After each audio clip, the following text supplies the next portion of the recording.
नमस्ते, स्वागत है लैब क्राफ्टर्स ऑफिशियल में। आज हम बात करेंगे कैंसर और उससे जुड़े जरूरी ब्लड टेस्ट्स, ट्यूमर मार्कर्स के बारे में।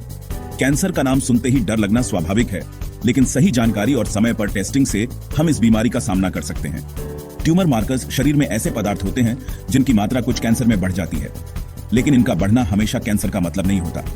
ये टेस्ट डॉक्टरों को इलाज की दिशा तय करने, ट्रीटमेंट की मॉनिटरिंग और कैंसर के दोबारा होने की संभावना जानने में मदद करते हैं। आज हम PSA, cancer antigen 125, CA, AFP और कैंसर एंटीजन 19 जैसे टेस्ट्स को आसान भाषा में समझेंगे।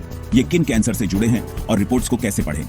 हमारा मकसद आपको डराना नहीं बल्कि जागरूक बनाना है, क्योंकि ज्ञान ही सबसे बड़ी ताकत है। सबसे पहले बात करते हैं PSA की, जो प्रोस्टेट ग्रंथि से जुड़ा एक प्रोटीन है और मुख्य रूप से पुरुषों के लिए महत्वपूर्ण है। PSA टेस्ट प्रोस्टेट कैंसर की स्क्रीनिंग के लिए किया जाता है, खासकर 50 साल से ऊपर के पुरुषों या जिनके परिवार में इसका इतिहास हो। PSA का बड़ा स्तर हमेशा कैंसर नहीं दर्शाता। BPH या सूजन में भी यह बढ़ सकता है, इसलिए डॉक्टर PSA के साथ अन्य जांचें भी करते हैं, जैसे डिजिटल रेक्टल एग्जाम। PSA लगातार बढ़े तो बायोप्सी की सलाह दी जा सकती है, जिससे कैंसर की पुष्टि होती है। इलाज के दौरान PSA की निगरानी से पता चलता है कि ट्रीटमेंट असरदार है या नहीं। याद रखें, PSA एक स्क्रीनिंग टूल है। रिपोर्ट देखकर घबराएं नहीं, डॉक्टर से सलाह लें। अब बात करते हैं कैंसर एंटीजन 125 की, जो महिलाओं में ओवेरियन कैंसर के लिए जाना जाता है। ओवेरियन कैंसर की कोशिकाएं इस प्रोटीन को ज्यादा बनाती हैं, जिससे खून में इसका स्तर बढ़ जाता है।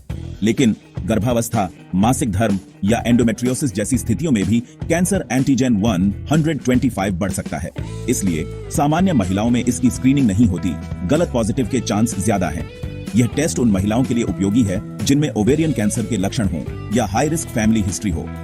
डॉक्टर अक्सर अल्ट्रासाउंड के साथ कैंसर एंटीजन 125 की सलाह देते हैं।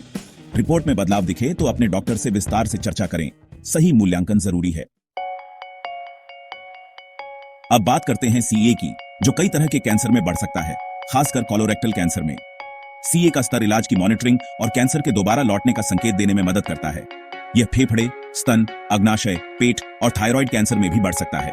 धूम्रपान करने वालों में भी CA थोड़ा बढ़ा हो सकता है। नॉन कैंसरस बीमारियों में भी CA बढ़ सकता है, जैसे लिवर डिजीज या इन्फ्लेमेशन। इसलिए CA को स्क्रीनिंग के लिए नहीं, बल्कि कैंसर डायग्नोसिस के बाद निगरानी के लिए इस्तेमाल किया जाता है।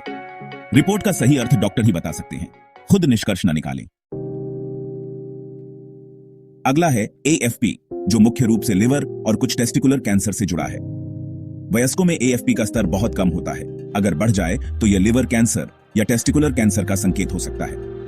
क्रोनिक लिवर डिजीज वाले हाई रिस्क मरीजों में AFP और अल्ट्रासाउंड से निगरानी की जाती है। टेस्टिकुलर कैंसर में भी AFP और HCG की जांच की जाती है। इलाज के दौरान AFP की निगरानी से ट्रीटमेंट की सफलता और बीमारी की वापसी का पता चलता है।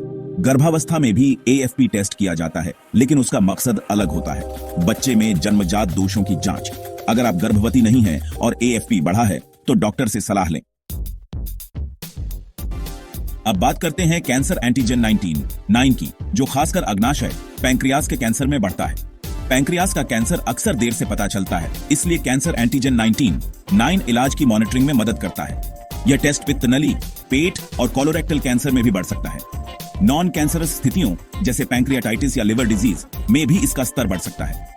कुछ लोगों में जेनेटिक कारणों से कैंसर एंटीजन 19 बनता ही नहीं, उनमें यह टेस्ट काम नहीं करता। कैंसर एंटीजन 19 की रिपोर्ट को हमेशा अन्य जांचों और लक्षणों के साथ मिलाकर ही देखा जाता है। यह एक सहायक टूल है, अकेले इस पर निर्भर न रहें।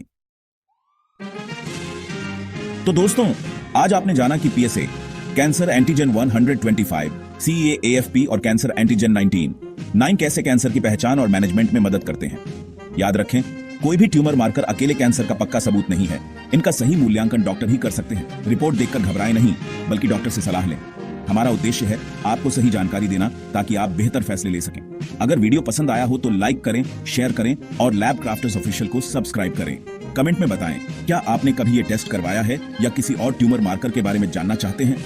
मिलते हैं अगले वीडियो में। स्वस्थ रहें, जागरूक रहें।